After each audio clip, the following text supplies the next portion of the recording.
Hello friends, welcome to another video. Friends, आज की video में हम कोरियन BL कलर रश 2 के एपिसोड 4 का स्टोरी एक्सप्लेनेशन करेंगे। तो फ्रेंड्स, वीडियो को पूरा देखिए ताकि आप कुछ भी मिस ना करें। और अगर आपने हमारे चैनल को अब तक सब्सक्राइब नहीं किया है तो कर लीजिए ताकि आप आने वाली वीडियोज़ की नोटिफिकेशन मिस ना करें। योनू सेह्योन को अपने साथ अपने घर ले आता है और मन में सोचने लगता है कि मैं अपनी आंटी से क्या बोलूँगा। पिछली बार यूहान था और इस बार मैं किसी और लड़के को लेकर आया हूँ। मैं उन्हें कितना भी एक्सप्लेन क्यों नहीं करूँगा पर उसने मेरी बातों पर यकीन नहीं होगा। योनू को दरवाजे पर खड़ा होकर इंतज़ार करता देख सेह्योन पूछता है, तुम दरवाज़ा क्यों नहीं खोल रहे हो? क्या तुम्हारे पास की नहीं है? अगर तुम्हारे पास की नहीं है तो हमें बेल बजा लेनी चाहिए। तुम्हारी आंटी तो अंदर होंगी ही। योनू उसे रोक देता है और कहता है, मेरे पास की है। योनू दरवाज़ा खोल लेता है। दोनों अंदर आ जाते हैं। योनू अंदर आता है तो उसे पता चलता है कि उसकी आंटी तो घर में है ही नहीं। योनू अपना मोबाइल चेक करता है तो उसे पता चलता है कि उसका मोबाइल ऑफ है। योनू जल्दी से अपना मोबाइल चार्ज में लगा लेता है। योनू मैसेज चेक करता है तो उसे पता चलता है उसकी आंटी ने उसे मैसेज किया हुआ था कि वो लोकल बिजनेस ट्रिप पे जा रही हैं। योनू ईरांग को कॉल करता है। ईरांग पूछती है, तुम कहाँ पे हो? योनू कहता है, मैं घर में हूँ। ईरांग कहती है, मैं कुछ दिनों के लिए घर नहीं आऊँगी, तो जब भी तुम बोर हो अपने फ्रेंड्स को बुला सकते हो, और अगर तुम्हें किसी भी चीज़ की ज़रूरत हो तो तुम मुझे कॉल ज़रूर कर देना। योनू मान जाता है और कॉल रख देता है। सेह्योन कहता है, तुम्हारी आंटी ने जो कहा है वो मैंने सुना है। योनू सेह्योन को वॉशरूम में जाकर फ्रेश होने को कहता है। सेह्योन उसे भी साथ चलने को कहता है पर योनू मना कर देता है और कहता है, मैं कुक करूँगा। ये सुनकर सेह्योन उसे हक करने वाला होता है पर योनू साइड से निकल जाता है। सेह्योन एक कमरे की तरफ जाता है तो योनू कहता है, यहाँ नहीं, तुम दूसरी तरफ जाओ। सेह्योन वॉशरूम में चला जाता है। सेह्योन वॉशरूम में मस्ती मजाक करने लगता है। योनू मन में सोचता है, मैं तो बस फ्यूनरल में गया था, मुझे क्या पता था कि मैं अपने साथ एक मुसीबत घर ले आऊँगा। अगले सीन में सेह्योन खिड़की के बाहर झांक रहा होता है। योनू पूछता है, तुम ये क्या कर रहे हो? सेह्योन कहता है, मैं बस चेक कर रहा हूँ कि आगे पीछे कोई सस्पिशियस इंसान तो नहीं है। योनू कहता है, क्या ये ज़रूरी है? सेह्योन कहता है, वैसे मुझे लग तो नहीं रहा है कि आसपास कोई है, अब तुम आराम से सो सकते हो। योनू वहीं पर खड़ा होता है तो सेह्योन पूछता है, क्या हुआ, चलो सोने चलते हैं। योनू कहता है, तुम मेरे रूम में सो सकते हो, मैं यहाँ पे लिविंग रूम में सो जाऊँगा। सेह्योन मना करके कहता है, तुम जहाँ पे भी सोओगे मैं वहीं पे सोऊंगा। अगर तुम लिविंग रूम में सोओगे तो मैं भी वहीं सोऊंगा। अगर तुम रूम में सोओगे तो मैं भी वहीं सोऊंगा। योनू पूछता है, और ऐसा क्यों है? सेह्योन कहता है, अब से मैं तुमसे 10 सेंटीमीटर भी दूर नहीं रहूँगा। योनू ये सुनकर कंफ्यूज हो जाता है। सेह्योन कहता है, अगर हम उससे ज़्यादा दूर रहेंगे तो मैं तुम्हें प्रोटेक्ट नहीं कर पाऊँगा। योनू मना करने लगता है तो सेह्योन कहता है, तुम्हारी आंटी भी यहाँ पे नहीं है, अगर तुम अकेले रहोगे तो तुम पकड़े जाओगे। योनू कहता है, तुम इतने श्योर कैसे हो सकते हो? सेह्योन कहता है, मुझे इसके लिए एविडेंस की ज़रूरत नहीं है। सेह्योन कहता है, अगर मैं तुमसे दूर रहा तो वो लोग आकर तुम्हें हर्ट कर सकते हैं। योनू पूछता है, क्या सच में? सेह्योन कहता है, तो अब तुम बताओ, तुम कहाँ पे सोना चाहते हो, रूम में या फिर लिविंग रूम में? योनू अपने रूम की तरफ जाने लगता है तो सेह्योन भी उसके पीछे पीछे आ जाता है। योनू सेह्योन को चेंज करने के लिए कपड़े देता है। सेह्योन कहता है, मुझे नहीं पता था तुम अपने गेस्ट का इतने अच्छे से ध्यान रखते हो। सेह्योन कहता है, मुझे अपने कपड़े लॉन्ड्री में देने हैं, क्या आसपास यहाँ पे कोई शॉप है? योनू हाँ कहता है। योनू कहता है, मेरी आंटी एक शॉप की VIP मेंबर हैं। सेह्योन कपड़े सूंघ कर कहता है, इसमें से सनशाइन की स्मेल आ रही है। योनू ने कभी भी नहीं सोचा था कि सेह्योन और वो एक दिन एक कमरे में होंगे। सेह्योन नीचे सो जाता है और योनू ऊपर। योनू कहता है, मेरी आंटी ने कहा था कि गेस्ट को नीचे नहीं सुलाना चाहिए। सेह्योन कहता है, मैं नीचे ही ठीक हूँ, मुझे बेड पे नींद नहीं आती है। योनू कहता है, वो सब तो ठीक है पर क्या तुम ठीक हो? सेह्योन कहता है, क्या मैं ठीक हो सकता हूँ? मैंने अपनी बहन खोई है। सेह्योन कहता है, इसीलिए मैं अब तुम्हें कभी भी नहीं खोऊंगा, क्योंकि तुम वो इंसान हो जो मेरी बहन का सपना देखते हो, इसीलिए तुम और मैं कनेक्टेड है आपस में। योनू ऑकवर्ड फील करने लगता है तो वो लेट जाता है। सेह्योन एक्सरसाइज करने लगता है तो योनू पूछता है, तुम ये क्या कर रहे हो? सेह्योन कहता है, अगली बार जब तुम मेरी बहन को देखो तो उसे कहना कि मैं उसे बहुत मिस कर रहा हूँ और हम लोग जल्दी ही सच तक पहुँच जाएंगे। जिसने भी येवॉन को मारा है मैं उसके सामने खड़ा रहूँगा। सेह्योन कहता है, उस वक्त मैं हीरो की तरह सेक्रीफाइस करूँगा और तुम सच का पर्दाफाश करने के लिए ज़िंदा रहोगे।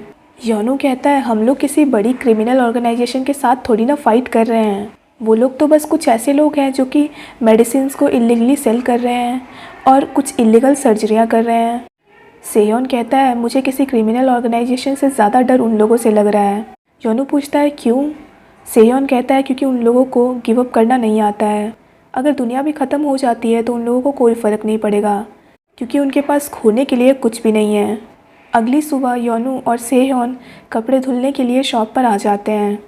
सेयोन पूछता है क्या इससे मेरे कपड़े सूख भी जाएंगे? योनू हाँ कहता है। सेयोन कहता है फिर तो ये बहुत ज़्यादा एक्सपेंसिव होगा। योनू कहता है चिंता की बात नहीं है, मेरे पास वीआईपी कार्ड है यहाँ का, भले ही वो मेरी आंटी का कार्ड है। सेयोन कहता है इसीलिए तुम इतने साफ़ सुथरे लगते थे। ईरांग की आदत होती है कि जब भी वो कुछ इंपॉर्टेंट चीज़ सेव करना चाहती है तो वो योनू के व्हाट्सएप पे सेंड कर देती है। ईरांग योनू को डोंगजिंग नाम के इंसान की आईडी सेंड करती है। योनू मन में सोचता है कि उसने ये नाम कहीं पे सुना हुआ है। तभी योनू को याद आता है कि उसने ये नाम ग्रे स्केल वेबसाइट पे देखा था। योनू इसके बारे में सर्च करता है। तभी सेयोन योनू के लिए कॉफ़ी लेकर आता है। योनू उसे थैंक्स कहता है। सेयोन योनू का मोबाइल देख लेता है। अब स्टोरी पास्ट में जाती है। एक आदमी आकर येवॉन को कहता है प्रूफ सर्जरी करवाने के लिए बहुत सारे पैसे लगते हैं पर तुम्हारे पास पैसे नहीं हैं, फिर भी तुम कलर्स देखना चाहती हो ना, इसे सही करने का एक तरीका तो है। लेकिन वो आदमी कहता है क्या तुम ग्रे स्केल की एडमिनिस्ट्रेटर बनना चाहोगी? मुझे लगता है अगर तुम एडमिनिस्ट्रेटर बनी तो तुम अच्छे से सब संभाल लोगी। येवॉन कहती है मैं कैसे ये कर सकती हूँ? वो आदमी कहता है मुझे पता है कौन अच्छा इंसान है और कौन बुरा। येवॉन पूछती है आपका क्या मतलब? वो आदमी कहता है तुम एक बार ट्राई करो एडमिनिस्ट्रेटर बनने की, फिर तुम ग्रे स्केल पे सबसे ज़्यादा पावरफुल इंसान होगी। येवॉन को चुप देखकर वो आदमी कहता है क्या हुआ, तुम्हें ये आइडिया अच्छा नहीं लगा? येवॉन मना करती है और कहती है मैं ये ज़रूर करूँगी। वो आदमी कहता है अगर तुमने सब कुछ सही से किया तो मैं तुम्हें लापिस लाजुली दूंगा और तुम प्रोब सर्जरी भी करवा सकती हो। घर आकर येवॉन जब ये सारी बातें सेह्योन को बताती है तो सेह्योन उसे ऐसा करने से मना करता है। सेह्योन कहता है मैंने तुम्हें कहा था ना कि तुम उस इंसान पर यकीन मत करो। येवॉन उसकी बात नहीं मान रही होती है तो सेह्योन कहता है वो इंसान सही नहीं है, वो बस तुम्हें इल्यूज़न में फंसा रहा है कि ऐसी कोई भी दवाई या फिर सर्जरी नहीं है जो तुम्हें कलर्स दिखा सकती है, हमारे साथ धोखा हो रहा है। सेह्योन की बातें सुनकर येवॉन की आंखों में खून सवार हो जाता है और उसकी आंखें इस तरह से हो जाती हैं जैसे वो अभी सेह्योन को मार डालेगी। येवॉन जाने लगती है। सेह्योन उसे रोककर कहता है तुम मुझसे मत मिलो, अगर तुम मुझसे मिली तो मैं तुम्हें छोड़ूंगा नहीं। अगले सीन में सेह्योन येवॉन के रूम में आता है। येवॉन कुछ कर रही होती है अपने लैपटॉप पर और उसे देखकर चौंक जाती है। सेह्योन पूछता है तुम चौंक क्यों गई? येवॉन कुछ नहीं बताती है तो सेह्योन टॉपिक चेंज कर देता है। अगले दिन जब येवॉन घर में नहीं होती है तो सेह्योन उसका लैपटॉप खोल के देखता है तो उसे ग्रे स्केल की वेबसाइट दिखती है और उसे पता चलता है कि येवॉन उसकी एडमिनिस्ट्रेटर है। अगले सीन में येवॉन अपने बेड पे आराम से सोई हुई होती है। सेह्योन उससे पूछता है तुम स्कूल नहीं जाओगी? येवॉन कहती है मेरी तबीयत ख़राब है इसलिए मैं आज स्कूल नहीं जा पाऊँगी। सेह्योन वहाँ पे पैसे रख कर कहता है तुम इससे कुछ ख़रीद के खा लेना। ये कहकर वो चला जाता है। सेह्योन के जाते ही येवॉन अपना लैपटॉप ऑन करने लगती है लेकिन उसका लैपटॉप ऑन नहीं हो रहा होता है। लैपटॉप ऑन इसलिए नहीं हो पा रहा होता है क्योंकि वो डिस्चार्ज होता है और चार्जर सेह्योन अपने साथ ले जाता है। सेह्योन के पास येवॉन को रोकने का सिर्फ यही तरीका बचा था।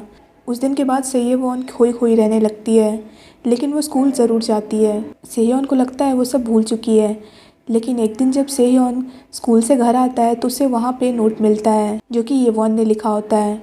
येवॉन ने नोट में लिखा होता है कि वो रंगों की दुनिया में जा रही है और उसे ये मौका बहुत ही मेहनत करने के बाद मिला है।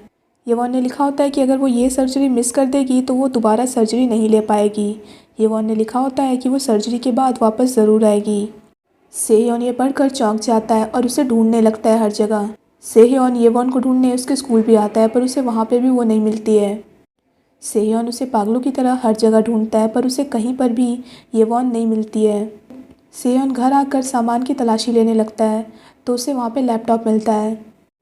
सेह्योन लैपटॉप खोलने की कोशिश करता है पर उसमें पासवर्ड लगा होता है और पासवर्ड वो गेस नहीं कर पाता है। सेह्योन को समझ नहीं आ रहा होता है कि वो क्या करे। सेह्योन दिन रात अपने कमरे में येवॉन का इंतज़ार करने लगता है पर उसे कोई कॉल तक नहीं आता है। लेकिन एक दिन अचानक से उसे एक अननोन नंबर से कॉल आता है।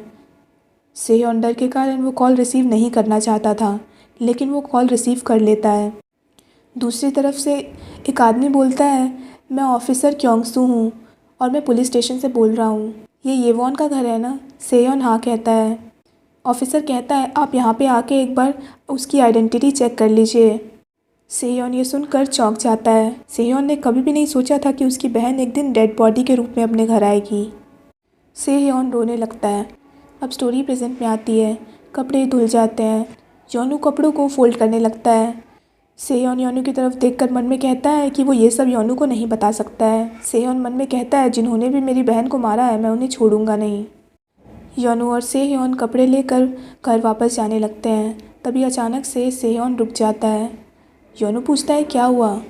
सेहयोन कहता है उस दिन, और यहीं पे एपिसोड ख़त्म हो जाता है। So friends that's it for this video. I hope आपको वीडियो पसंद आया हो। अगर आपको वीडियो पसंद आया हो तो वीडियो को लाइक कीजिए, हमारे चैनल को सब्सक्राइब कीजिए, साथ साथ बेल आइकन भी प्रेस कर दीजिए ताकि आप आने वाली वीडियोज़ की नोटिफिकेशन मिस ना करें। So friends thanks for watching this video. Bye bye and take care of your health.